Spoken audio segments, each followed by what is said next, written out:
Assalamualaikum warahmatullahi wabarakatuh. Perkenalkan, nama saya Rosdianti dengan NIM B1B2240001. Saya mahasiswa program studi S1 Administrasi Rumah Sakit, Fakultas Teknologi Kesehatan Universitas Megariski Makassar. Dalam video ini saya akan membahas mengenai pemanfaatan teknologi dan moralitas manusia.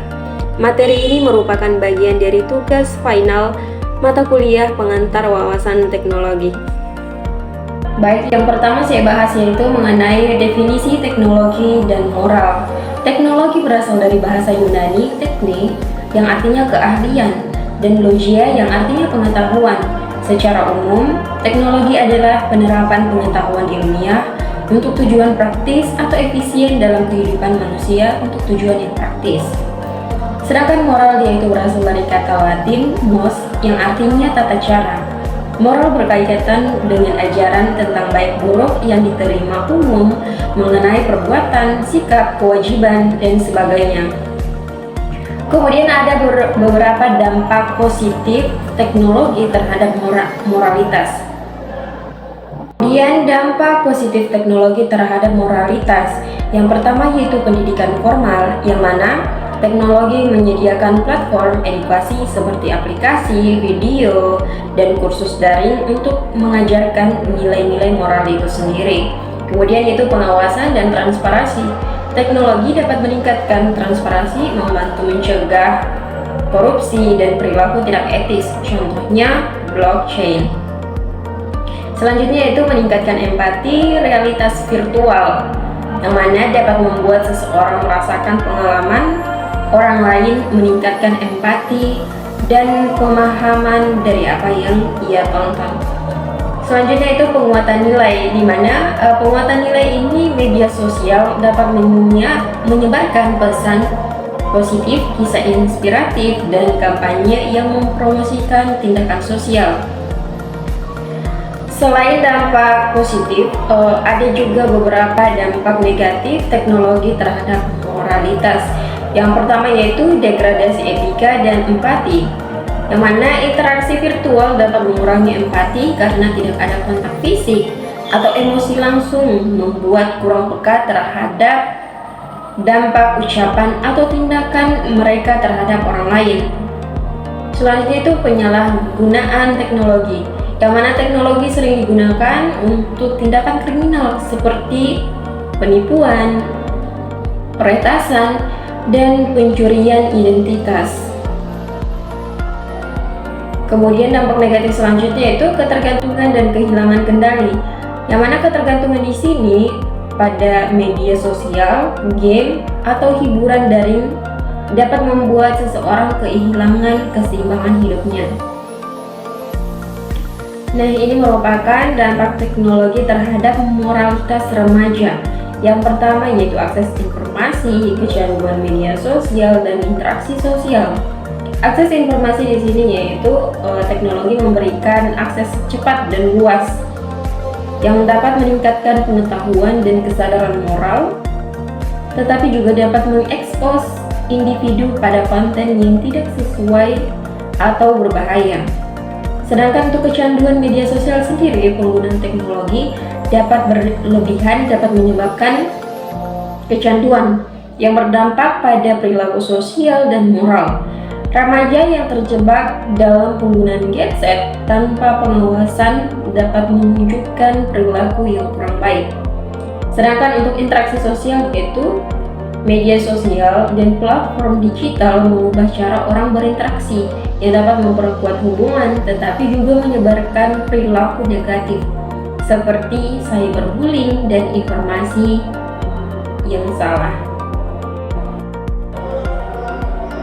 Kemudian untuk mencegah dampak negatif teknologi dapat diterapkan beberapa cara. Yang pertama yaitu batasan waktu. Memiliki batasan waktu dalam menggunakan gadget dan luangkan waktu untuk aktivitas fisik, interaksi sosial secara langsung. Kedua yaitu penggunaan teknologi yang bijak, yang mana gunakan teknologi untuk tujuan positif seperti belajar, berkomunikasi, dan berkreasi. hindari konten yang tidak pantas atau berbahaya. Yang ketiga itu pendidikan karakter. Pendidikan karakter di sini yang mana kita menanamkan nilai-nilai moral dan etika dalam diri sejak dini dan ajarkan tentang tanggung jawab dan etika dalam menggunakan media sosial. Nah, di sini peran orang tua dan lingkungan sangat penting. Yang pertama yaitu sebagai kontrol akses. Orang tua dan keluarga harus berperan aktif dalam mengontrol jenis informasi atau tontonan yang diakses oleh anak-anak mereka. Kemudian komunikasi terbuka. Komunikasi terbuka antara orang tua dan anak tentang penggunaan teknologi dan dampaknya sangat penting untuk membangun pemahaman dan kepercayaan. Yang ketiga itu contoh yang baik. Orang tua dan lingkungan sekitar harus menjadi contoh yang baik dalam penggunaan teknologi, menunjukkan sikap dan bertanggung jawab dan etis. Selanjutnya itu penyimbangan teknologi dan moralitas. Ada beberapa penyimbangan teknologi, yaitu kesadaran, etika, tanggung jawab, dan keseimbangan. Kesadaran menyadari bahwa teknologi hanya sebatas meningkatkan interaksi manusia.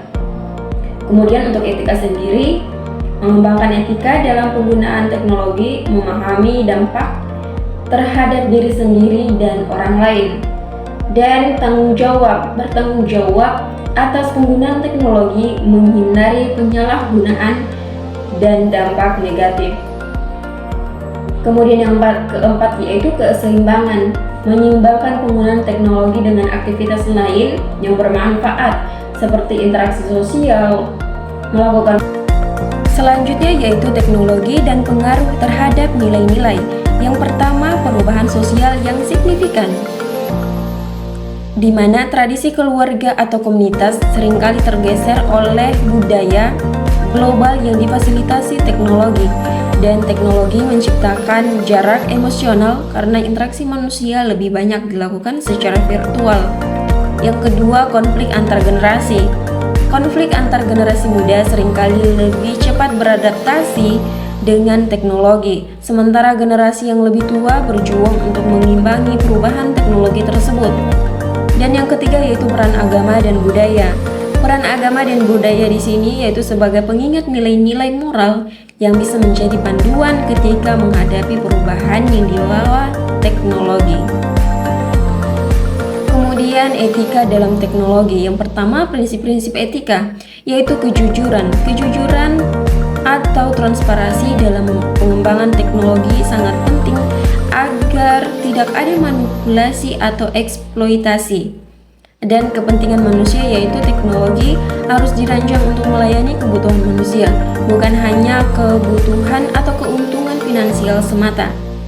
Yang kedua, peran pemerintah. Peran pemerintah di sini yaitu yang pertama membuat regulasi yang adil dan melindungi masyarakat dari dampak negatif teknologi. Sebagai contoh yaitu hukum tentang perlindungan data atau larangan penggunaan AI untuk melakukan kejahatan. Yang ketiga yaitu peran masyarakat. Peran masyarakat di sini yaitu dengan mengedukasi tentang bagaimana menggunakan teknologi secara bijak dan bertanggung jawab. Dan masa depan teknologi dan moralitas. Potensi teknologi di masa depan, yaitu teknologi seperti AI dapat membantu menyelesaikan masalah besar, misalnya perubahan iklim atau kesehatan. Dan juga teknologi hijau dapat melindungi lingkungan. Yang kedua, untuk tantangan masa depan, bagaimana mencegah penyalahgunaan teknologi, kemudian pentingnya menciptakan sistem teknologi yang inklusif dan adil bagi semua orang. Dan kesimpulan yang dapat ditarik dari perkembangan teknologi dan moralitas manusia yaitu yang pertama, perkembangan teknologi membawa dampak besar terhadap moralitas manusia. Namun, teknologi dapat menjadi alat yang memperkuat nilai moral melalui pendidikan, pengawasan, dan interaksi positif. Namun juga dapat menurunkan moralitas jika disalahgunakan. Yang kedua, dampak negatif teknologi meliputi degradasi etika, penyalahgunaan data, isolasi sosial, dan normalisasi perilaku tidak bermoral akibat kurangnya kesadaran etis dalam penggunaannya. Yang terakhir yaitu penting untuk menanamkan pendidikan karakter dan etika dalam memanfaatkan teknologi agar dampak positifnya dapat dimaksimalkan dan dampak negatifnya dapat diminimalisir. Terima kasih, mungkin itu saja yang dapat saya sampaikan. Kurang dan lebihnya mohon dimaafkan. Wassalamualaikum warahmatullahi wabarakatuh.